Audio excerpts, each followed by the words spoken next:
Well, here is the mini quilt that I came up for the crayon challenge for my guild.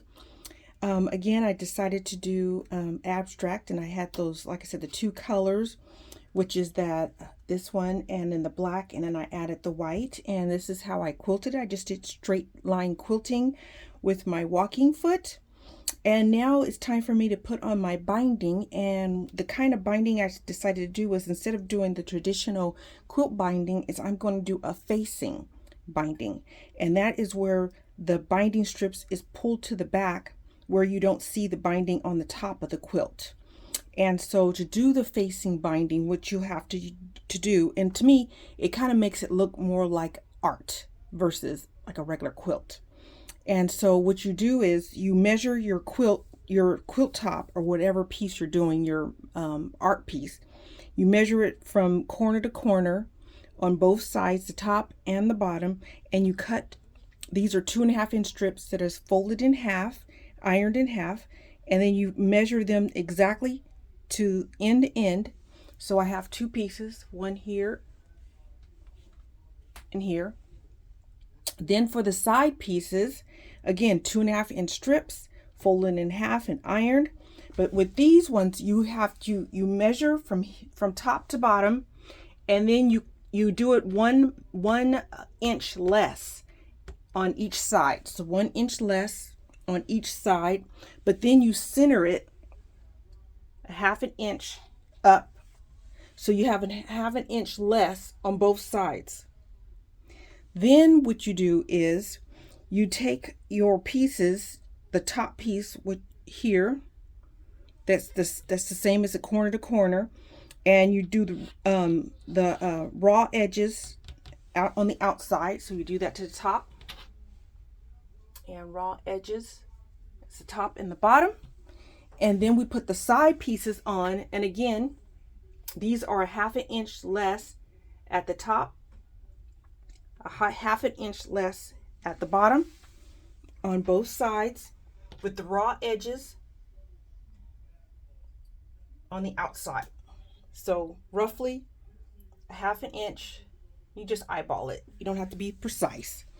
And then what you're going to do is you're going to use these clips, and it is easier to clip it versus using pins. I mean, you can use pins if you like, but this is one of those projects that's okay to use clips.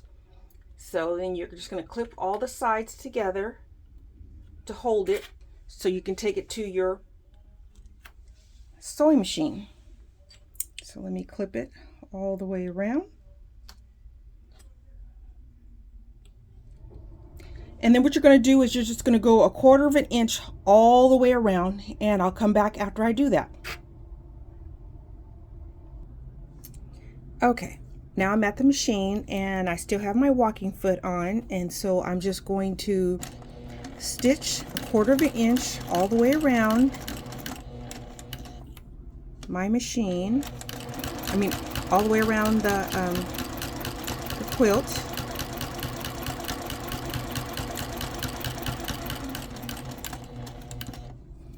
And I'm using about a 2.5 stitch length. And when you pivot, you're just going to pivot at 1/4 inch around. Just keeping your same 1/4 inch.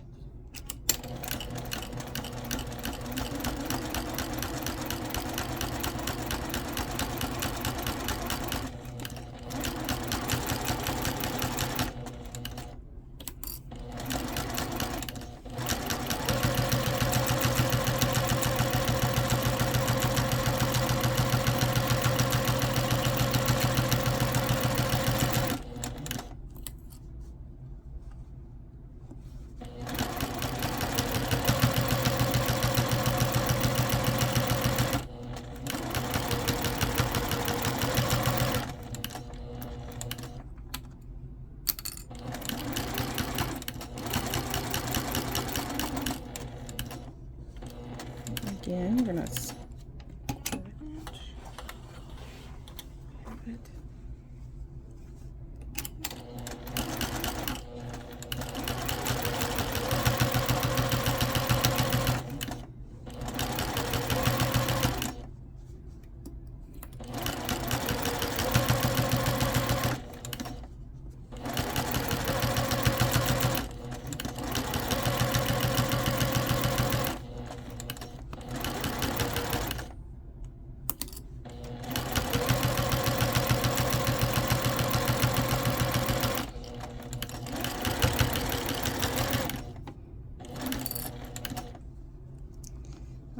Okay, make sure this is on intact.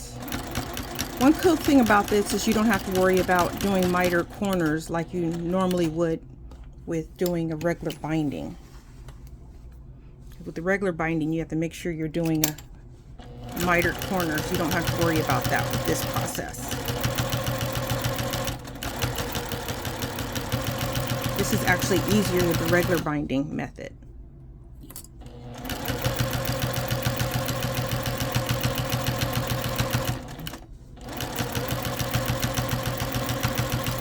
But one thing you do have to do, what some people will sew on their, sew on the binding and then turn it over and then sew it down.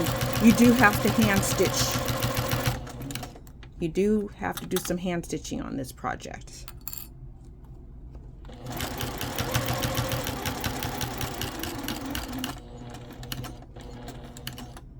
Alrighty, we're almost done.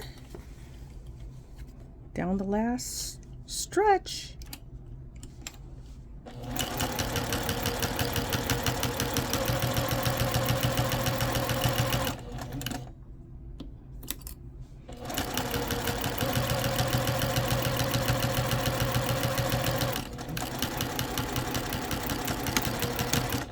Okay, and we're done. Now let's see what this looks like. Okay, now at this point we've gotten all of our side pieces and our bottom piece and the top piece all on. So what we're going to do is we're going to cut some of this bulk out, and so at each of the corners we're just going to round out this little area here. We're not going to cut into our stitches, we're just going to cut very close, and what that's going to do is we're going to be flipping this inside here to reveal our for our binding. But what does it do, this helps cut down on the bulk. So we'll just do all 4 sides. Cut this down a little bit. Again, I'm going to round this out to cut down on some of the bulk.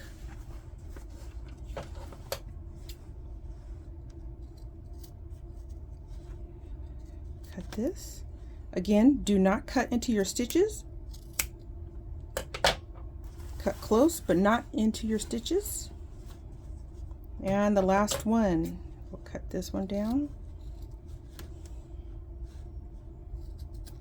Again, not into your stitches. Okay, so then at this point, what we're going to do is we're going to flip this out. We're going to flip that out.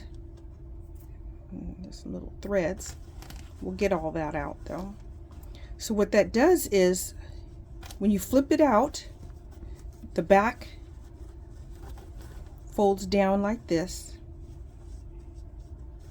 And we're going to poke out these to make sure our corners are really tight in there, really squared off. But we're going to get these threads. I'll get these threads in a minute.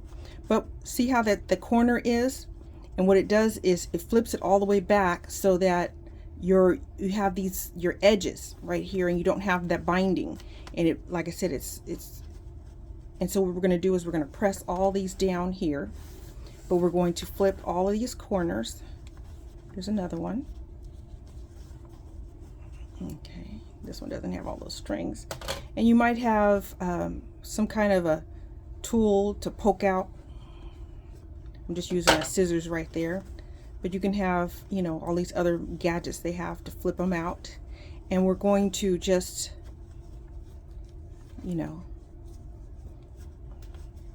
pull these.